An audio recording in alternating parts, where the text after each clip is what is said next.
favor. ¿La puedes leer? Medio se cae o sostiene por aquí.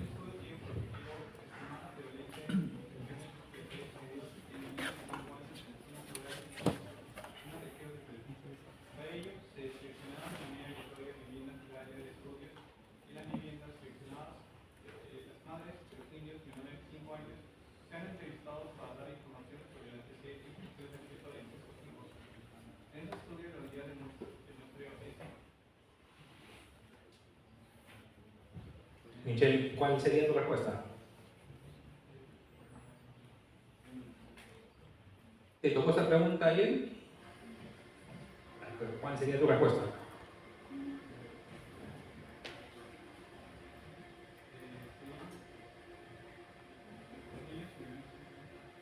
Niños, no, niño menor de 5 años. ¿Okay? Karen Pérez. Karen, ¿estás de acuerdo con Michelle?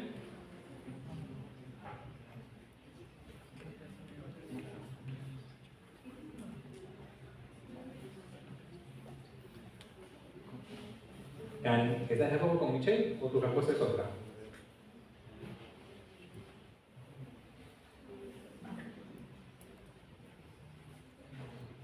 Rosa Quispe. Rosa, ¿estás de acuerdo con Michelle? No. ¿Cuál es tu respuesta? Porque usted mencionaba en el video que cuando hablamos de unidad de muestreo es lo que nos permite llegar a la unidad de análisis que sigue allá. Perfecto. ¿No? En este caso es la vivienda, la unidad de muestreo. No siempre va a coincidir unidad de muestreo con unidad de análisis. A veces sí va a coincidir. ¿Ok? Uno tiene que ver bien el contexto, el escenario que le están dando para identificar si coinciden o no coinciden. Y lo que le preguntaba al grupo anterior, Ruth Riveros, Ruth, y las madres en este escenario, ¿qué serían?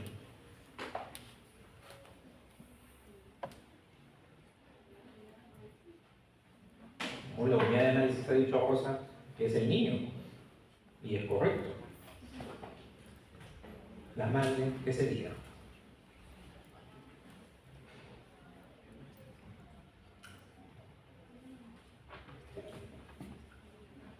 Estefano Salazar. Estefano, las madres. Sí, creo que la muestra. No.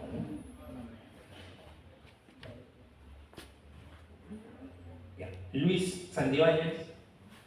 Sí, el marco. No, el marco es la lista de las unidades de muestreo. Las madres es una lista.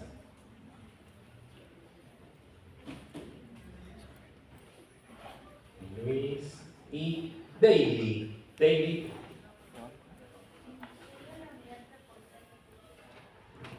Exacto, la unidad reportante es quien da la información sobre la unidad de análisis. Entonces, en algunos estudios tenemos esta figura de la unidad reportante, que es la persona que da los datos de quién es la unidad de análisis. En este caso son los niños. ¿Ya? Entonces, pacientes, por ejemplo, en unidades de cuidados intensivos, pacientes críticos, ¿no? Que no pueden comunicarse, pacientes con algún problema cognitivo, ¿no? Tampoco pueden comunicarse, entonces tenemos unidades reportantes.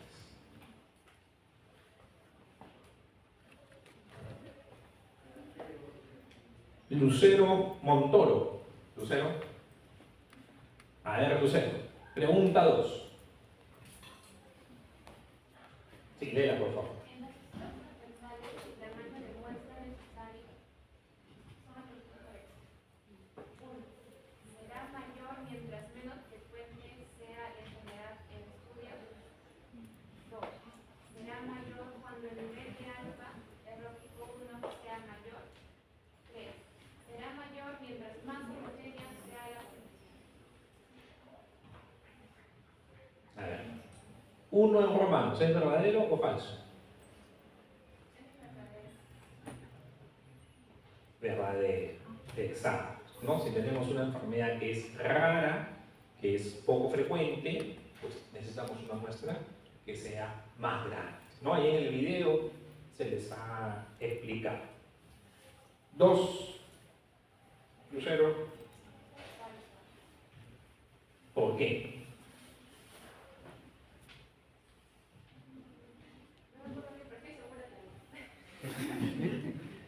Ya.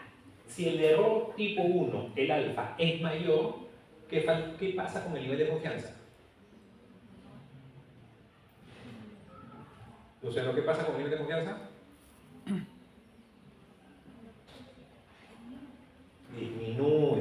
Disminuye, ¿no? ¿Y por qué disminuye? Porque el nivel de confianza es 1 menos alfa. Si el nivel de confianza es 1 menos alfa, a mayor el alfa, menos el nivel de confianza. Y si el nivel de confianza es menor, ¿qué pasa con el tamaño de la muestra? Disminuye. Menor nivel de confianza, menor tamaño de muestra. Entonces, este es falso. Y 3, Lucero, ¿será mayor mientras más homogénea sea la población?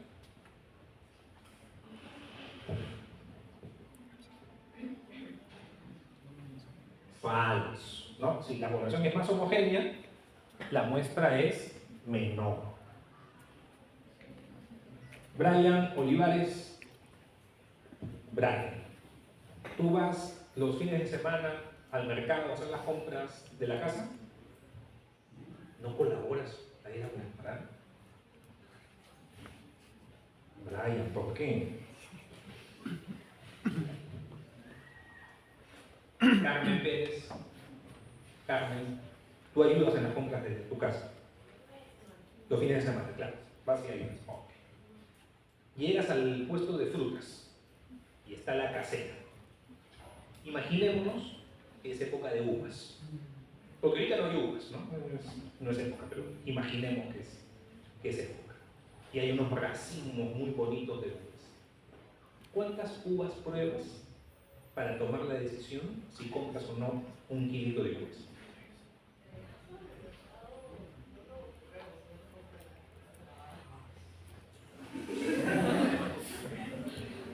Ya. Y si estás en Vivanda, en Vivanda sí.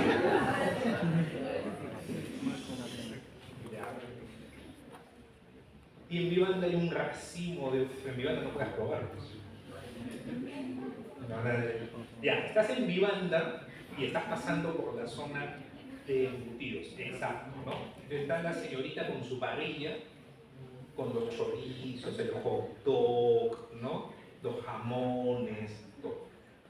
¿Cuántos trocitos de chorizo pruebas para decidir si te compras tu paquete de chorizo? Tus 250 gramos, 600 gramos de chorizo. ¿Cuántos pedacitos tomas?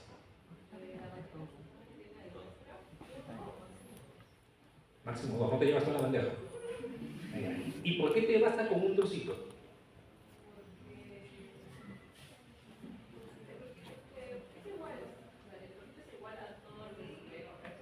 Es homogéneo.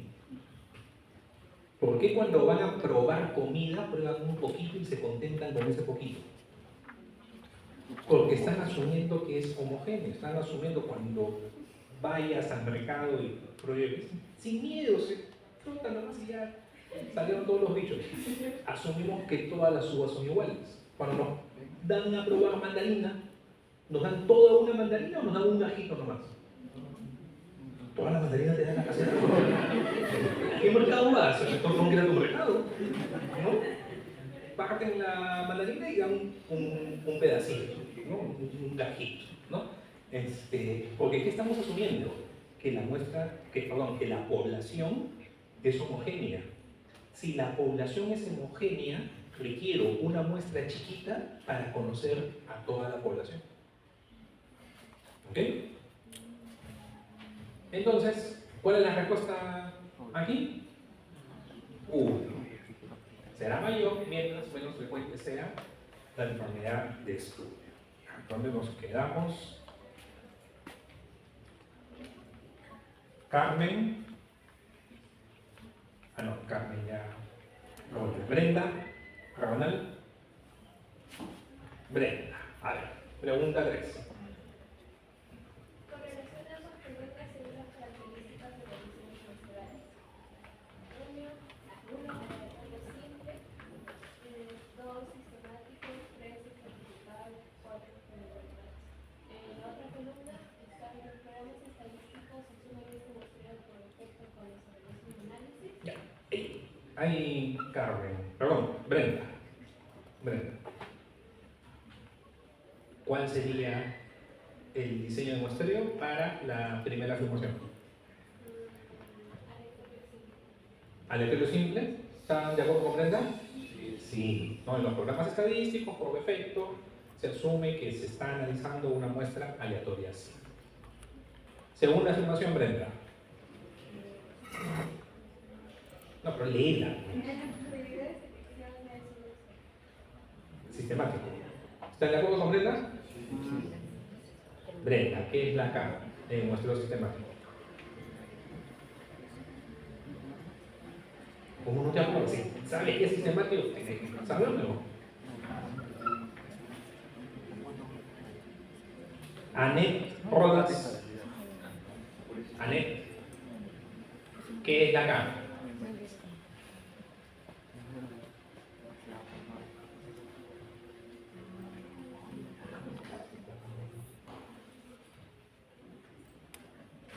Pedro Salazar. Pedro, ¿qué es la K? Creo que el investigador selecciona un grupo a su conveniencia o a su, mejor dicho, a un criterio y en base a eso se escoge un dato para la selección de la muestra. ¿Pero qué es la K? Pues es como que un conjunto de datos que selecciona el investigador. Un conjunto de datos. Sí. Luis Sedano. Luis, ¿qué es la K en el muestreo sistemático?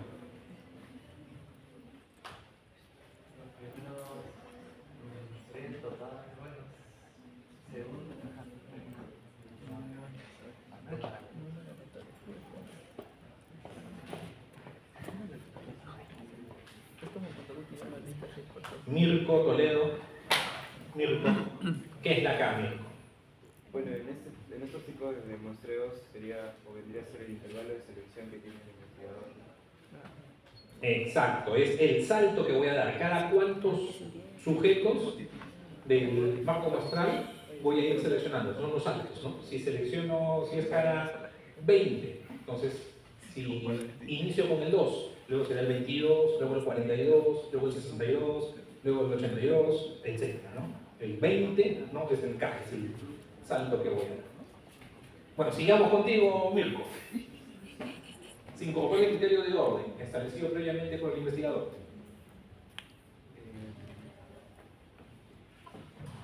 Yo creo que también sería sistemático. ¿Crees o estás seguro? No me convence el certificado, así que diría sistemático. Por descarte. No, más cerca de sistemático. Claro, es el sistemático. Justamente el K se aplica luego del ordenamiento. Sistemático. Muy bien, Mirko. Y no debe utilizarse cuando existe una repetición cíclica. También tú, Mirko. Estás en buena racha.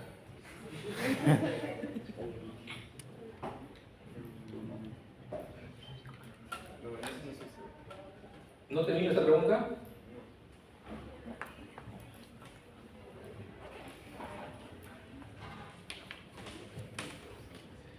Y a ver, Leonardo Montoya. Leonardo. No debe utilizarse cuando existe una repetición cíclica. También sistemático. También sistemático. Exacto. No era 1, 2, 2, 2. Como le. Sí. ¿Por qué la tercera posición no podría ser estratificado? ¿Cuál sería el fundamento? No, es que sistemático se define por el orden. Estratificado se define por los subgrupos que defino, pero no es necesariamente un orden. Mis estratos pueden ser hombre y mujer. ¿Cuál es el orden entre hombre y mujer? ¿Vale?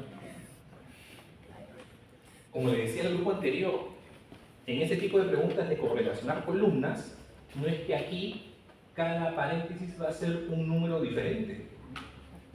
Puede ser el mismo. ¿Ya? Y hay varias personas que se han equivocado en esta pregunta tratando de poner todas diferentes. ¿Quién se ha dicho que todas tienen que ser diferentes? ¿Quién? ¿Quién les ha dicho? En el colegio. La academia. ¿Y cuándo sería por conglomerado? Claves. No, acá ninguna es de conglomerado. Pero, Revisan la teoría y sacan una frase de conglomerado y lo ponen ahí, ya es conglomerado. ¿Sabes? A ver, ¿dónde dice que la relación es unívoca? no, yo no me acuerdo. Claro, el ejemplo se dice 1, 1, 1. Y aquí hay 4 y acá son 3. Tampoco hay problema. Leonardo. Bruno, Oré. Bruno, lee por favor la pregunta. Correlacione ambas columnas según la mejor definición del tipo de fijación. Primera columna, uniforme, proporcional, de Neyman y óptimo. Segunda columna, estratos de igual tamaño, incluye el costo de obtener cada observación y solo en función de varianza y tamaño del estrato. Estratos de igual tamaño. Uniforme. Uniforme. Ahí no hay duda, ¿no? Uniforme. Bruno, costo. Incluye el costo de obtener cada observación. ¿Qué fijación es? Óptimo. Óptimo. Y por último, solo en función a varianza y tamaño del estrato. De Neyman. De Neyman, exacto, ¿no? 1, 4, 3. Ahora,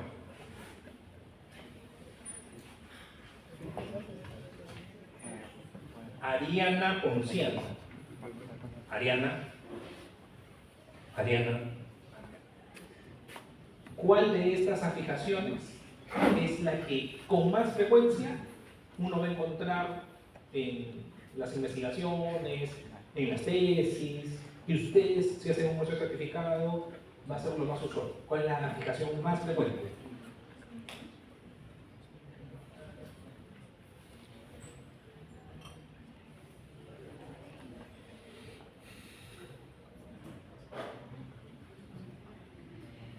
Juan Ramos, Juan Diego.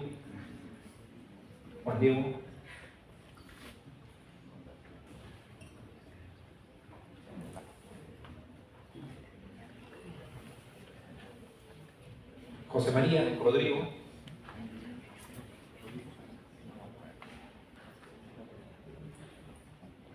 ¿Cuál es la más usual de las afijaciones?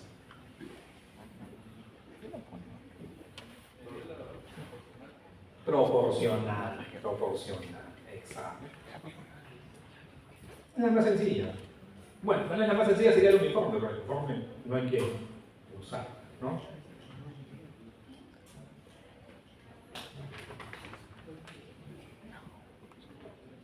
Los números 3 hay poquitos. Ya, Miguel Yupanqui. Miguel. Pregunta 5.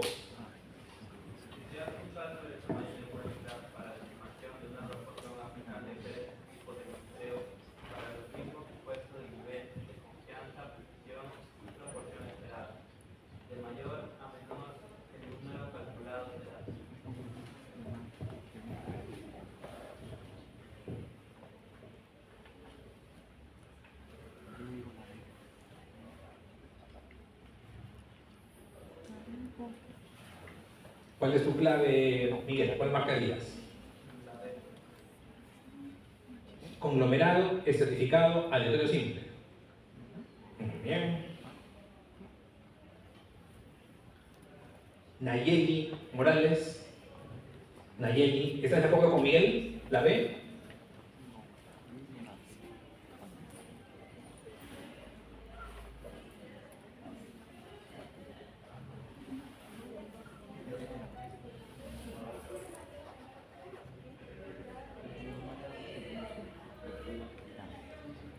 La D. Ay, perdón. La D. Pero bueno, ya vieron la clave. Es conglomerado, aleatorio simple, estratificado. Y el puntero nos jugó una mala pasada, ¿no? Bonnie.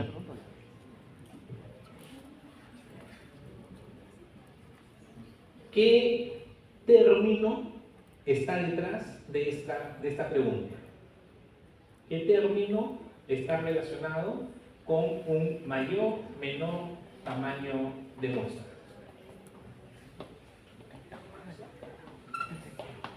Y empieza con E, esta palabra. ¿Alguien? Y termina en eficiencia. Eficiencia. Ya, en muestreo decimos que un diseño muestral es más eficiente cuando requiere menos cantidad de muestras. ¿Ya? Entonces, el muestreo estratificado es el más eficiente. O sea, si nosotros mantenemos uniformes constantes, ¿no?, los mismos supuestos para obtener nuestra muestra, mismo nivel de confianza, misma proporción esperada, mismo margen de error, etc., el muestreo más eficiente es el estratificado. Requiere menor cantidad de muestra. Y el muestreo menos eficiente es el muestreo por conglomerados. Es el que requiere mayor cantidad de muestra. ¿Okay? Y el intermedio es el aleatorio simple. El aleatorio simple y el sistemático se comportan en general igual, pero hay algunos muestreos sistemáticos que son algo distintos, hay unas variantes, entonces ahí, por eso no, en estas preguntas no pongo al sistemático, porque como hay ciertas particularidades, ahí podría no cumplirse que siempre sea igual al aleatorio simple. ¿Ok? Pero si viniera una pregunta con sistemático y no aleatorio simple, sería conglomerado más que sistemático más que estratificado. ¿Ok? Bien, nos quedamos en Nayeli. En Boni. Emily, portal. Emily. Pregunta 6.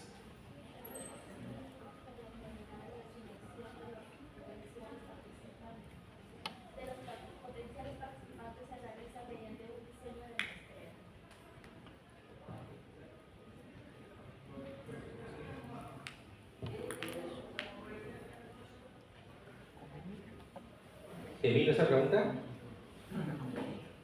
¿Cuál marcarías?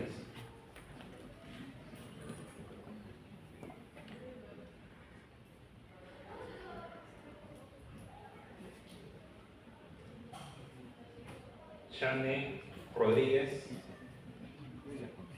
Chane, ¿te vino esa pregunta? No, doctor. ¿Cuál sería tu respuesta? Por casos consecutivos, siempre la teoría dice que para elegir a cada paciente debe cumplir los criterios de selección dentro de un tiempo específico. Exacto, ¿no? La mejor respuesta aquí es casos consecutivos. Casos consecutivos.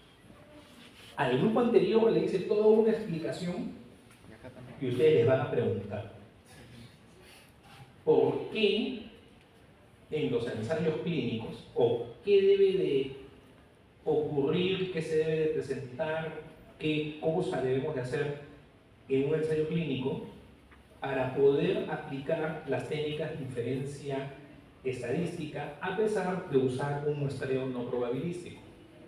Estos muestreos, salvo por conglomerados, conveniencia, cuota, bola de nieve, casos consecutivos, son muestreos no probabilísticos.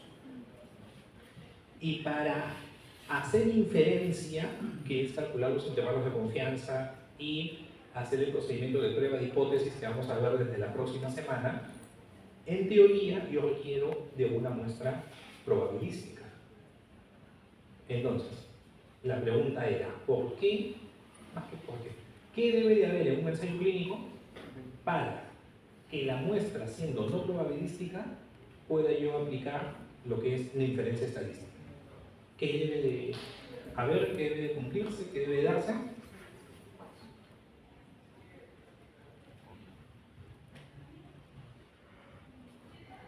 La aleatorización. ¿Ok? Lo que debe darse es la aleatorización. Y aleatorización no es lo mismo que muestreo aleatorio simple. no es lo mismo. ¿Ya? Ustedes van a buscar en sus libros qué es aleatorización. Y les voy a preguntar en el examen. ¿Ok? ¿Preguntas? ¿Todo claro? Seguimos.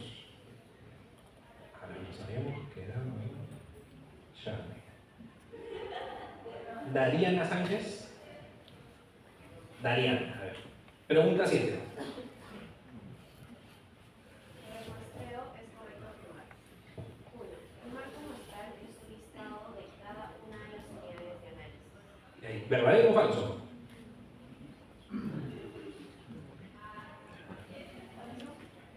¿Está segura, Adriana?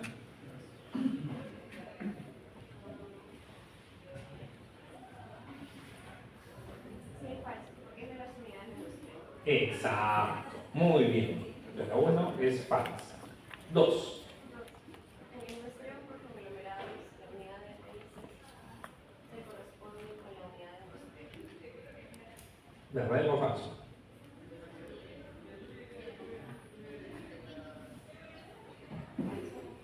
¿Por qué?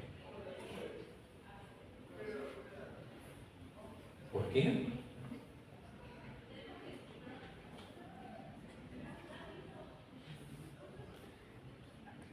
Mariana. ¿Pero por qué? ¿Qué es un conglomerado, Mariana?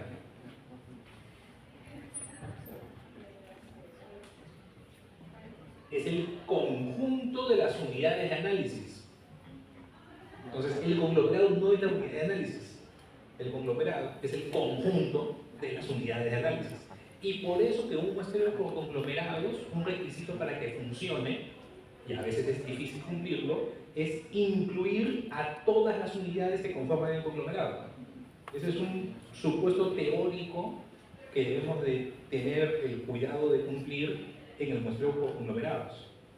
Si en el conglomerado, ya en el estudio, no llego a tener la información de todos los elementos del conglomerado, puedo tener problemas. 3, Mariana. Un censo siempre es más exacto que trabajar con una muestra.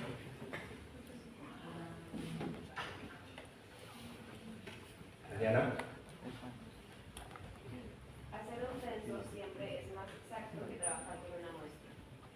Esa es falsa. Falso. Falso. ¿No?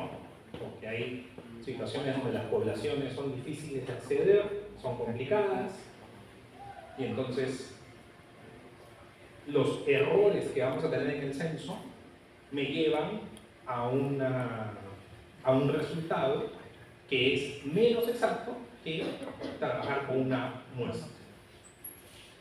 O sea, por lo general, o lo que se espera, es que el censo sea más exacto que la muestra. Eso es lo que uno espera. Pero hay circunstancias donde la muestra podría ser más exacta. Y la 4, Dariana. El muestreo tipo Marañón es un muestreo notable. Verdadero. Entonces, ¿cuál es la alternativa que marcaste? Solo 4. Solo 4. Muy bien.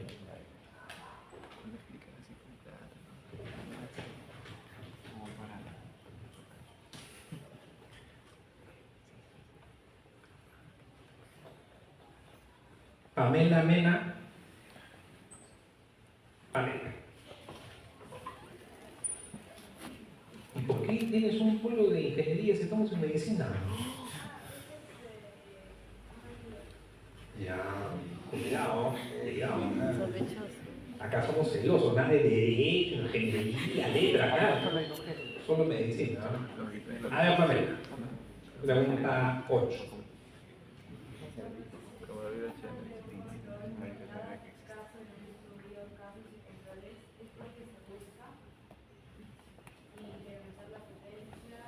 Vamos, uno por uno.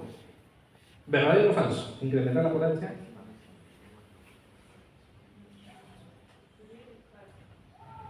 Falso. ¿Cómo se relaciona potencia con tamaño de muestra?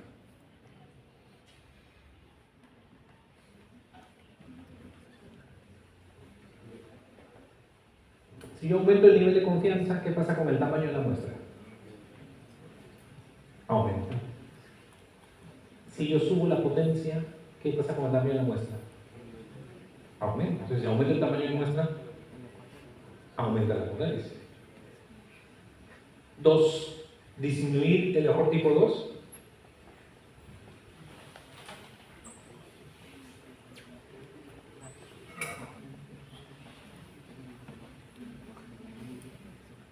¿Qué es la potencia?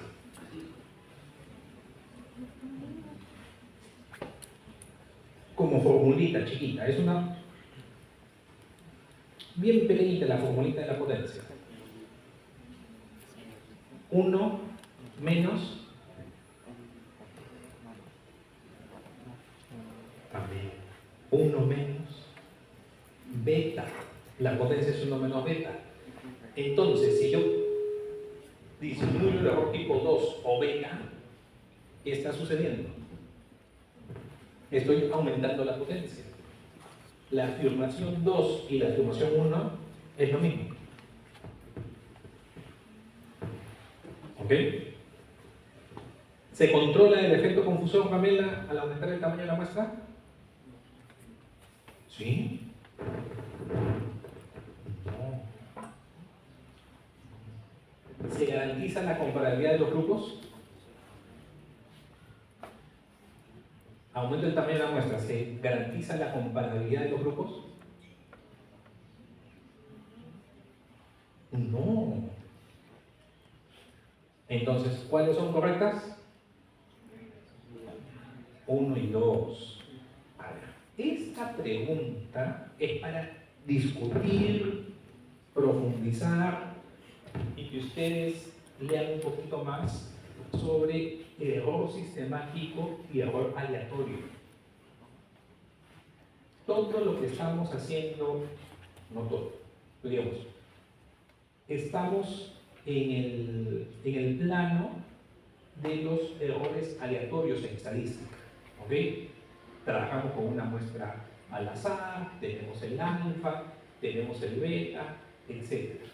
Esos son errores aleatorios. Intervalo de confianza, valores P, que vamos a ver en pruebas de hipótesis, en fin. Pero en investigación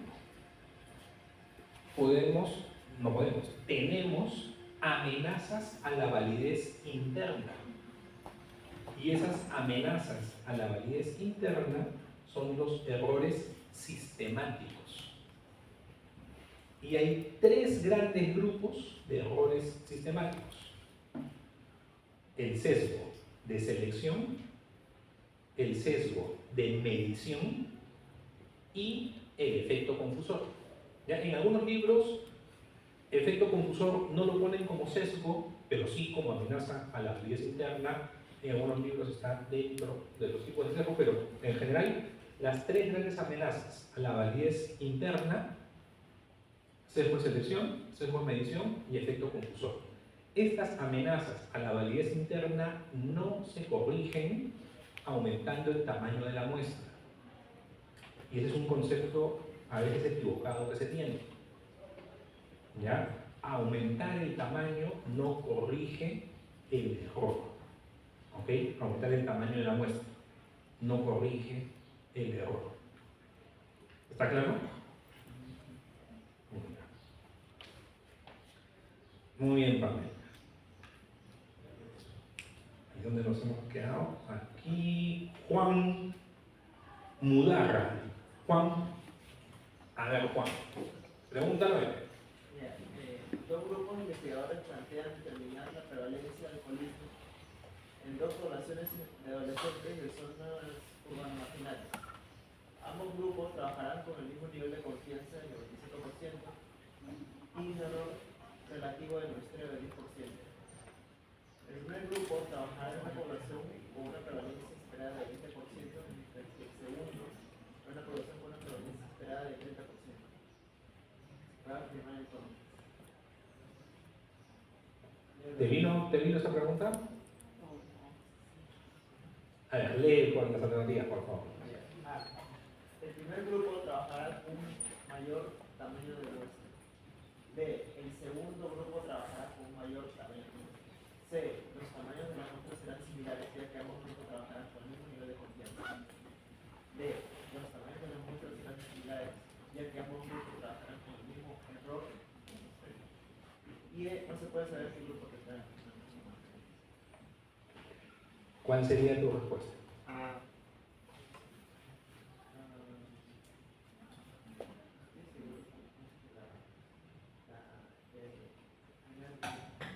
El primer grupo trabajará con un mayor tamaño de muestra, ¿están de acuerdo? ¿Sí? ¿El segundo grupo no va a trabajar con una muestra más grande? Sí. Si el segundo grupo tiene una prevalencia de 30 y 30 por 70 es más que 20 por 80.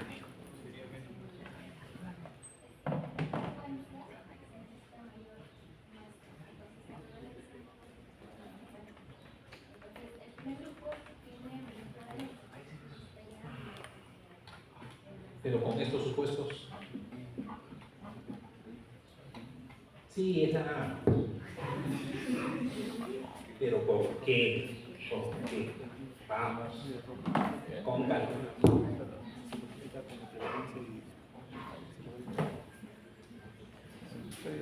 Estamos en la situación del tamaño de muestra para una proporción.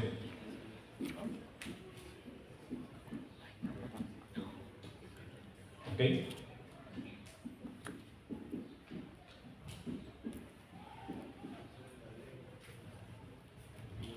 Esa es la fórmula, la más sencilla de cálculo del tamaño de una muestra.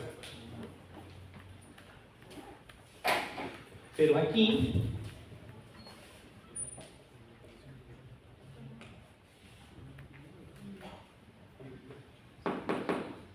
vamos a despejar o vamos a establecer con esta fórmula que es D.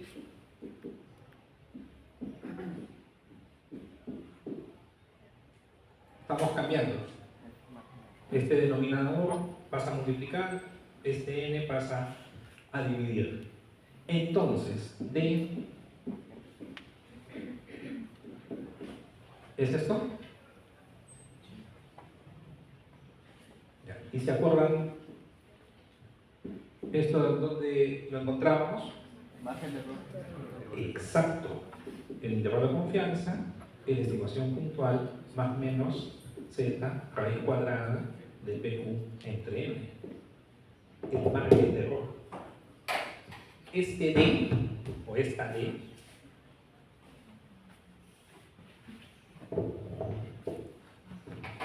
es el margen de error.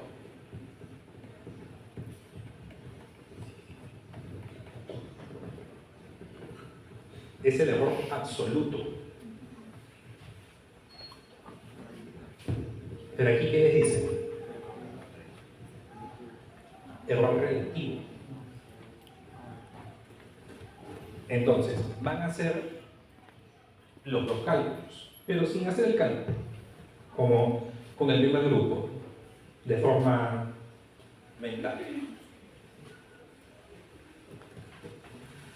En el primero, en silencio y me escucha. En el primer grupo, ¿cuánto es 20 por 8? 106. 2 por 8, 16. 3 por 7, ¿cuál es más grande? 21. Porque el nivel de confianza es el mismo, 95%. Si solamente vemos nivel de confianza y la prevalencia esperada, el segundo sería un tamaño mayor. Pero nos dicen el error relativo es 10%. O sea, que D es el 10% de P. Si aquí P vale 20, ¿cuánto vale D? 2. Si aquí P vale 30, ¿cuánto vale D? 3. 2 al cuadrado, 3 al cuadrado, 9. ¿Qué es un número mayor? ¿Algo entre 4 o algo entre 9? Entre 4. Pero como este es menor, de todas maneras vamos a verificar. Entonces, calculen ustedes. 1.96 al cuadrado por 0.2 por 0.8 entre 0.02 al cuadrado. Calculen el tamaño. Calculen. No lo voy a calcular. Calculen. Aquí 1.96 por 0.30 por 0.7 entre 0.03 al cuadrado. Bruno, calcula.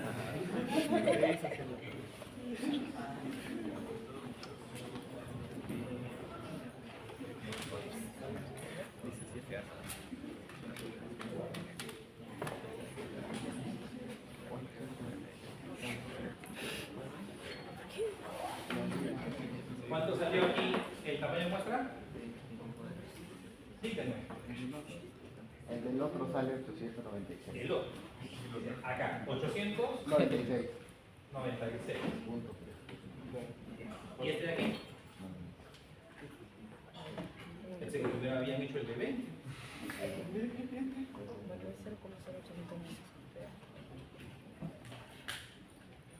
Anda, 1534.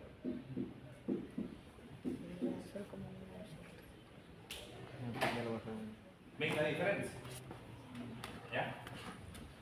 Por ello, manteniendo fijo, o sea, para el mismo nivel de error relativo de muestreo, no para el absoluto, porque no es para el margen de error, no es para el D, que va a ser acá el más menos absoluto, no, sino de forma relativa.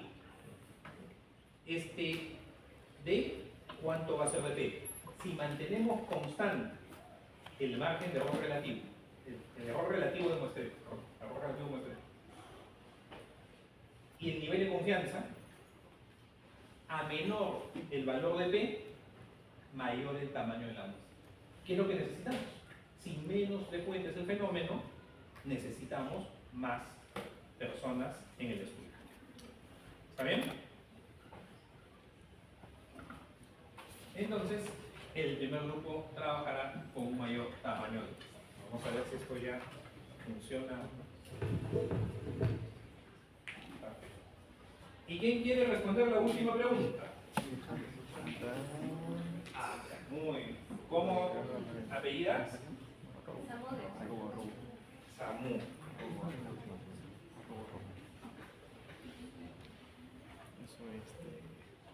Roxana. A ver, Roxana. Lee, por favor, la pregunta. Respecto al muestreo probabilístico, señales si las siguientes afirmaciones son verdaderas o falsas. El primer muestreo, todos los elementos de la población tienen la misma probabilidad de ser seleccionados. Falso. ¿Por qué? Porque va a ir variando según el elemento. De hecho, algunas personas piensan que el muestreo probabilístico significa que todos los elementos no tienen la misma probabilidad. Pero solamente significa que hay probabilidad. Que conocemos la probabilidad. Sí, Que conocemos la probabilidad. Exacto, pero puede variar. En el muestreo por conglomerado, de hecho, ahí varían las probabilidades de selección. En el muestreo certificado que hemos visto ahorita, la fijación de Neyman. ¿Qué decía la fijación de Neyman? Que íbamos a seleccionar en cada estrato según el tamaño del estrato. El proporcional solamente toma en cuenta el tamaño del estrato, pero Neyman toma en cuenta la varianza en el estrato. Entonces, habrá estratos más homogéneos, estratos menos homogéneos. Y entonces la probabilidad de selección en cada estrato es diferente. No todas las personas finalmente seleccionadas van a tener la misma probabilidad. Muy bien, Rosaura. Rosa, perdón.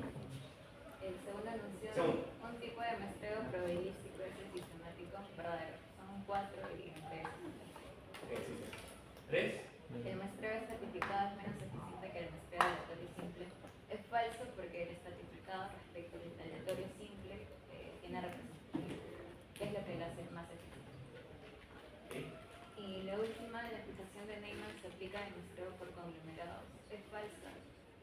Se aplica usualmente, se aplica en el muestreo de certificado. Toda la cadena de certificaciones se aplica en el muestreo de certificado. Entonces, la clave es Falso, verdadero, falso, falso.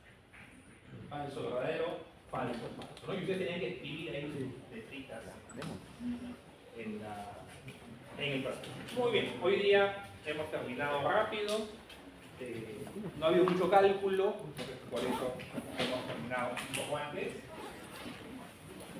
Una última indicación, por favor, no se vayan. La próxima semana es feriado, pero igual tenemos programada la clase. Entonces, lo que vamos a tener es el lunes el pasito, y ustedes antes han visto la grabación. La grabación jueves, ¿no? Pasado mañana, viernes, la estoy subiendo al aula virtual. Eso es igual, ustedes ven su video, ven sus libros, lunes el pasito, lunes 7. Y la siguiente, o sea, la subsiguiente semana, el lunes 14, ya es el pasito del siguiente tema, que creo que es ANOVA. Creo que la próxima semana es TED Student y la siguiente semana es ANOVA. Ustedes revisen el sílabo. Entonces el lunes 14 tenemos el pasito de ANOVA, y el martes 15 desarrollamos las 20 preguntas de los dos pasitos, del pasito del 7 y del pasito del 14. ¿Ok? Y luego el examen. ¿Sí?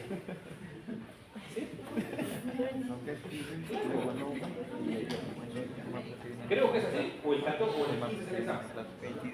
22. Yo creo. 22. Ya. Esa es la teoría. En el caso de la práctica, como es feriado el martes próximo, cada grupo coordina con su docente de manera virtual el momento más adecuado para hacer la práctica. Ya, eso se pone de acuerdo con su profesor. Entonces, tal vez algunos grupos dirán, no, el próximo martes, si bien es feriado, podemos reunirnos una hora que todos se acuerdan. Otros dirán, no, nos reunimos ya el fin de semana. Otros dirán, no, miércoles por la noche, jueves por la noche. Eso ya queda a consideración y acuerdo de cada grupo con sus docentes. ¿Ya? Ahí tienen la libertad para escoger el momento más adecuado. ¿Alguna duda? No. ¿Ninguna? Ok. Pueden ir ahora. Acercar.